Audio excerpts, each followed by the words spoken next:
I suppose at that time, Elvis Presley was probably the biggest influence on most of us.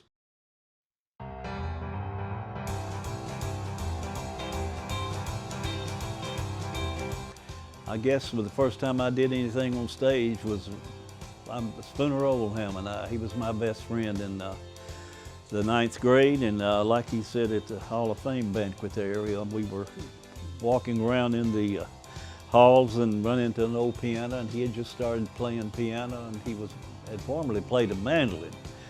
And at the time, Jerry Lee Lewis has gotten hot, and he sat down and started playing piano, and a whole lot of shaking going on. And he said, "You sing a little bit?" I said, "Yeah." So I popped in there and we did that. Well, we were heard by some of the girls around there, and they come running up there to listen. Well, those little young girls started jumping up and down and screaming. Well, we knew right then that's what we wanted to do. So, but anyway, we got us a group together then. Right after that, started practicing, and from then on we started doing high school dances and things, and progressed from there. That was in 1958, beginning.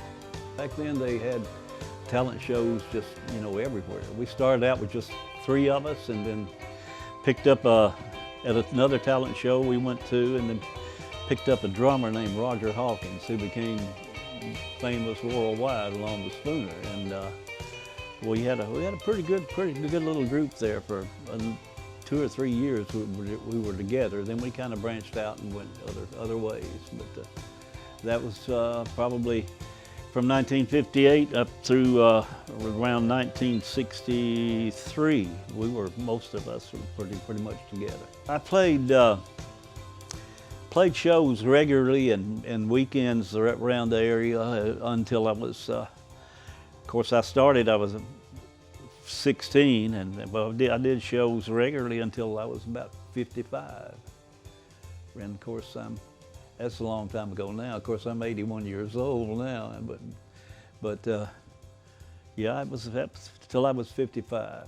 Around Florence, yeah, I played around Florence. Played Moose Clubs there, Elks Club.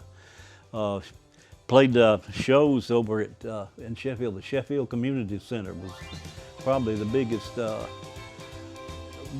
thing to do there. At the time, they had Elvis. Elvis came down in the mid-50s, and I know he did 3 or 4 shows there in his beginning days. That's where everybody came. They had gospel all night singings there. And if you were anybody, a big star, if you're going to do anything in the area, you came to Sheffield, to the Sheffield Community Center. Everybody in Muscle Shoals area, I worked with everybody there. The Swamper, the guys they call the Swampers, I've worked with all of them at some point, and along with a lot of musicians from other places, but just tons of them. And, quite an experience, and I had a good time, and didn't make a whole lot of money, but I made a living on it for quite a while. But a lot of good memories though too, lots of good memories.